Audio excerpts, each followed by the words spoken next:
دي لمبة الستوب الخلفي بتاعة الفرامل اللي بتبقى موجودة على الشنطة، زي ما أنت شايف مكسورة كده، الصورة دي بتبين زاوية تانية من الكسر قد إيه شكله وِحِش ومُزعج جدًا، ومخلّي العربية كأنها قديمة ما تساويش حاجة خالص. هاورّيك في الفيديو إزاي هنقدر نملى الكسر ده بمادة بلاستيكية تعوّض الجزء المكسور ويبقى شكلها كأنها جديدة وكأنها عمرها ما اتكسرت. طبعًا ده شكلها في النهاية بعد ما ركبت واتصلّحت وبقت زي الفل. هنبتدي أول حاجة بقى عشان نعمل الخطوات بتاعتنا، هنفُك لمبة الفرامل علشان ما تتكسرش ونشتغل براحتنا. وصُدفةً كده بابُص عليها لقيتها ياباني، فطبعًا دي أكيد حاجة جميلة. هنبتدي أول حاجة نجيب أي نوع من اللزق، بس يُفضّل اللزق الورق دوّة لإنه بيساعد جدًا. هتبتدي تقطع منه حتّة على قد الكسر، وتبتدي تدخّلها في الجزء اللي تحت دوّة علشان تعمل أرضية. ليه؟ لإن المادة البلاستيكية اللي هنضيفها ونعوّض بيها الكسر بتكون سايلة في البداية، فمحتاجين نحُط حاجة علشان المادة دي تسند عليها بحيث ما تُقعش تحت وتسقط جوّه اللمبة. بابتدي إن أنا أحُطّها بإيديّا كده بشويش، وبعدين بعد كده هاشيلها وأقطع منها الجزء الزيادة. أنا عاوز الجزء دوّة يبقى على قد الكسر بالضبط، بشويش كده واحدة، واحدة، وعاوزك تبقى رايق علشان تنفّذ الخطوات بدقة كده وبسهولة، وعاوزك تبقى مستمتع كمان. بتدخّل بشويش كده اللزق زي ما أنت شايف في مكان الكسر، وتبتدي واحدة، واحدة كده إن أنت تدخّله على القد بالضبط، مش عاوز أي حاجة تكون بارزة منه ناحية برّه، وهتبتدي تضغط عليه بإيديك واحدة، واحدة كده وتتأكد إنه لزق كويس جدًا. بعد كده هتتفاجئ إن في جزء صغير كده لسه ما اتملاش، تبتدي تقطع حتة لزق صغيرة وتبتدي تملى الأرضية بشكل كويس، اللي هي الأرضية بتاعة اللزق دي علشان ما يحصلش أي تسريب داخل اللمبة من المادة البلاستيكية الشفافة اللي إحنا هنضيفها. هتشتري بعد كده من عند الموان المادتين دول بتوع البلاستيك، اسمهم لحام بلاستيك، العلبة دي ب10 جنيه، فيعني ما فيش أرخص من كده. وهتبتدي تجيب الورق بتاعتهم وتبتدي تفتح أول مادة تضيف منها كمية بسيطة. مش عاوزك تفضّيها كلّها، لأ هتفضّي جزء صغير علشان تبتدي تشتغل على مهلك. بتضيف المادة الأولانية، بعد كده بتفتح المادة التانية وتضيفها هي كمان، وتبتدي تقلّبهم معاها، بيبقى معاها قطع بلاستيك بتبتدي تقلّب بشويش. أنا هنا استعجلت وقلّبت جامد فدخّلت بعض فقاعات الهوا، والغلطة دي هاورّيك هتعمل إيه بقى في البلاستيك. تبتدي بعد كده تاخد القطعة البلاستيك بشويش وتبتدي تملى مكان اللزق. طبعًا أنا كنت نسيت ما لزقتش على الجزء اللي هو الأحمر بتاع العاكس، فلزقت بعد كده علشان ما يجيش عليه أي مادة من اللزق.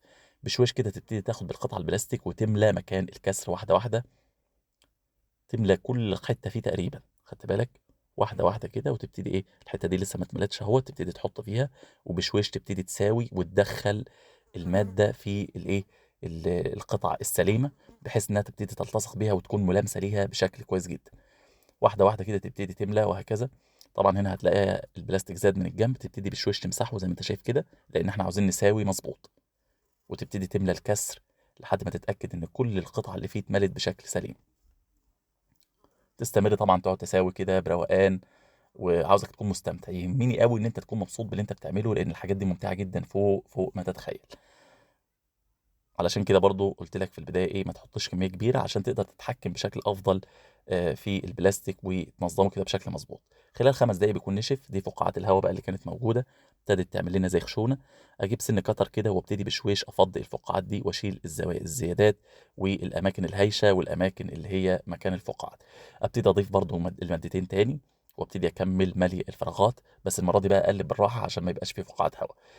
بعد كده أبتدي آخد سن الcutter زي ما أنت شايف وابتدي أشيل الزيادات. طبعًا أنت بتزوّد شوية في المادتين تحط زيادة، بحيث إن أنا أعرف آكل منهم بعد كده. يعني أنت بتخلّي المادتين لمّا بتحطهم أو البلاستيك السايل أعلى شوية من البلاستيك المحيط بيه، بحيث إن أنا أقدر آكل منه بعد كده عشان أقدر أساوي براحتي. بسن الcutter بتبتدي تشيل الزيادات الرئيسية.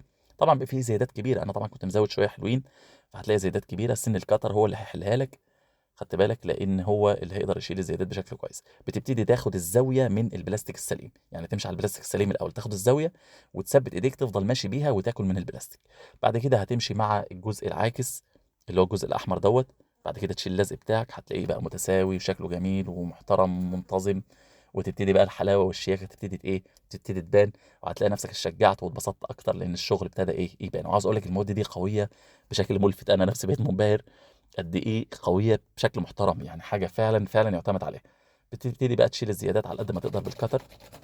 بعد كده بييجي دور الصنفرة. أول حاجة بنبتدي بصنفرة خشنة بتلفها على الcutter وتبتدي تمشي تاخد الزاوية الأول من البلاستيك السليم، بعد كده تدخل بيها على البلاستيك اللي إحنا ضفناه. تبتدي عشان تاخد الزاوية مضبوط. أنا عاوز السِوَك تطلع شكلها حلو والبلاستيك كمان يطلع شكله جميل. واحدة، واحدة كده ويكون عندك صبر، تبتدي تصنفر. هتلاقي بقى القطعه الجميله ابتدت تتشكل معاك وملامحها الحلوه تبتدي تبان، والسوكه اهو ابتدت تظهر. طبعا انت عملت السوكه العلويه والزاويه مظبوطه، تبتدي برضو تاخد السوكه بقى الجانبيه، تبتدي برضو تاخد الزاويه من البلاستيك السليم، وبعدين تدخل على البلاستيك اللي احنا بنصنعه، عشان انا عاوزك تظبط السوكه بشكل حلو، وتمسح وتنضف. لما النظافه برضو بتبين قوي انت في انهي مرحله، علشان ما تاكلش من البلاستيك زياده. بعد كده بيجي دور الصنفره الناعمه، بتلفها على الكتر زي ما انت شايف كده، وتثبتها بايديك، وتبتدي بشويش تمشي على البلاستيك. الصنفره الناعمه لها دور مهم جدا جدا. يمكن انا في الفيديو استعجلت شويه ما استخدمتش الصنفره الناعمه كتير، ولكن كل ما تستخدم الصنفره الناعمه اكتر، كل ما هتبين الشغل انعم واحلى، وعاوز اقول لك الكسر مش هيبان اطلاقا. هنبتدي بعد كده بقى نلزق باللزق بتاع الدهان، علشان نبتدي نضيف اللون الاسود. هتجيب القلم دوت، القلم ده ب 10 جنيه، اسمه قلم ماركر. المهم ما يكونش قلم سبوره، لان في قلم سبوره بتتمسح، ده ما بيتمسحش نهائيا، فحاجه محترمه جدا جدا. وتبتدي بشويش بقى تدي اللون الاسود اللي كان موجود بالفعل، علشان نحاكي نفس الموضوع. احنا عاوزين نرجع الحاجه زي ما كانت لوضعها الاصلي، ويبقى شكلها حلو وجميل. واحده واحده كده هتبتدي تضيف بقى اللون الاصلي. ميزه بقى اللزق انه بيخليك تتحكم في اللون، يعني ما بيخليكش انا عاوز مثلا اللون ده يبقى مستقيم وشكله منتظم وجميل.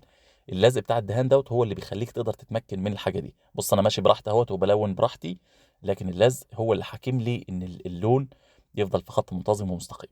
وبعد ما نشيل اللزق بقى هتشوف قيمه الفكره دي، لان فعلا بتفرق جدا جدا في انتظام اللون الاسود نفسه. بعد كده شلنا اللزق اهوت، بقى شكلها حلو، الكسر تقريبا مش باين. طبعا انت شايفه لان انت عارف اللي حصل هنا، لكن صدقني لو انت ما تعرفش التفاصيل اللي احنا عملناها والعمليه الجراحيه اللي احنا عملناها، مش هتاخد بالك اطلاقا، ولا هتفرق معاك، ولا هتاخد بالك ان في حاجه مختلفه. زي ما انت شايف كده راكب في العربيه، شكله جميل، شكله رائع، وشكله حلو جدا. الاول عاوز اقول لكم كان مكسور، شكله مخيف، تحس ان العربيه عاوزه تترمي في الزباله. يعني كل ما تبص على العربيه من الزاويه دي وتلاقي الحته اللي كانت الحته المكسوره القديمه دي، والله يا جماعه كان شكلها بيقفلني من العربيه بطريقه لا تتصورها. فاللهم لك الحمد. في النهايه اتمنى من الله ان ربنا يكون وفقني ان انا اقدم لكم حاجه تكون مفيده، واتمنى ان الفيديو يكون عجبكم. وطبعا ما ننساش يا جماعه اللايك والشير، لان ده بيفرق جدا جدا في انتشار الفيديو. وعاوزك تمد ايديك، طبعا دي سلسله احنا كنا ابتديناها، فعاوزك تبتدي ان انت تمد ايديك، لان ده بيديك سعاده كبيره جدا، بيديك راحه نفسيه، بتشغل وقت فراغك، بيوفر عليك فلوس كتيره جدا جدا، وبيخليك ما حدش متحكم فيك بشكل او باخر. فطبعا ده بيكون موضوع ظريف وكويس. طبعا ما ننساش ان شاء الله نستمر في المقاطعه، ما نوقفش اطلاقا، ده اقل دعم نقدر نقدمه لاخواتنا. وربنا يا رب يعفو عنهم جميعا ان شاء الله باذن الله، ويعفو عن كل المسلمين. جمعه طيبه، واشوفكم ان شاء الله في فيديو جاي باذن الله. السلام عليكم.